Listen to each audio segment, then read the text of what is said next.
Good morning, ladies and gentlemen. This is Rusty78609 looking for the microphone, and I have found it, so hang on one second. I'm always prepared, guys. I'm always prepared. Rusty is always on top of things. But anyway, what are we going to talk about during this drive? We're going to talk about RVs and RVing. One of the things that I have noticed lately, or in the past few years, is most or a lot of RVs add Lite, L-I-T-E, to their name. Mini Lite, Ultra Lite, la-da-da-da-da, Lite. Why?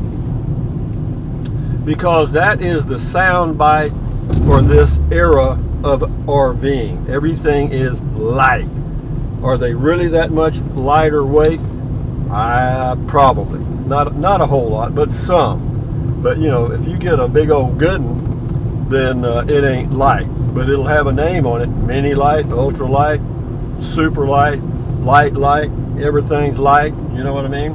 So be careful with that term. The illusion is that it's light. Sometimes it is, and sometimes it ain't. And for those of you that looking at those little teardrop things that tow behind that are basically just a bed with maybe a kitchen in the back with a lift up thing, they are what they are. They are pretty much for camping only, but that's your choice. Can you live in them? Sure. Are people living in them? I'm sure there are, by the thousands. But they are small, and they are light. They call them ultra light, tiny light, micro light, every kind of light.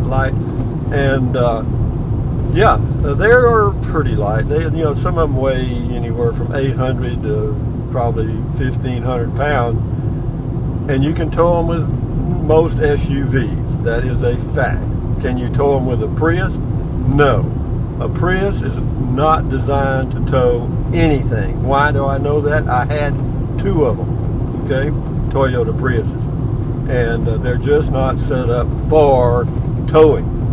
And so, if you're planning on going camping or selling everything you own and going on the road and living in an RV, how do you decide what's good for thee, as in you?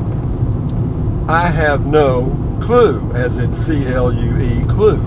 You just have to do what you do. You see how this is all kind of poetic? I'm telling you, sometimes it's just you get on a roll and you can't stop. But yeah, it's all up to you. You can watch YouTube videos, and most of that is an illusion. I'm not going to say all, but some YouTubers that are RVing don't really talk about the negative parts. What are the negative parts, Rusty? Well, sometimes just finding a place to park your RV is a damn difficult job. You get out there and you haven't made any reservations, and even the BLM campgrounds are filled up. You got a problem. And then Walmart, not all of them allow you to camp there anymore. It used to be pretty much all Walmarts would allow you to do that, but now they're kind of cutting back a little bit because people have trashed the parking lot and moved in to live there forever. They just kind of moved in. So Walmart is being a little more selective in the stores that allow that overnight stuff. So be sure and check with the store manager about camping there overnight. And whenever you ask, do not use the word camping. Don't say, is it okay if I camp here overnight? Boo, boo, boo. No. Or here's the way to ask. Would you have any objection to my parking here overnight?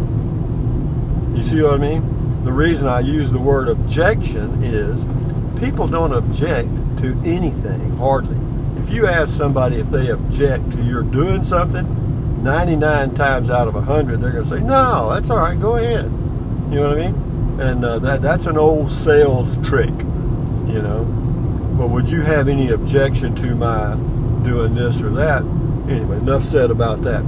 So plan ahead, plan ahead, plan ahead, plan ahead, plan ahead, because times they are a changing. Here comes a nice little, well, you can't see it in the video. There it is. You got to see a piece of it. A van, boy, that probably is the fastest growing sector of camping or RVing. I guess you can call them an RV, because they are pretty much, by the time they finish building them out, an RV. Is this camera pointed at anything?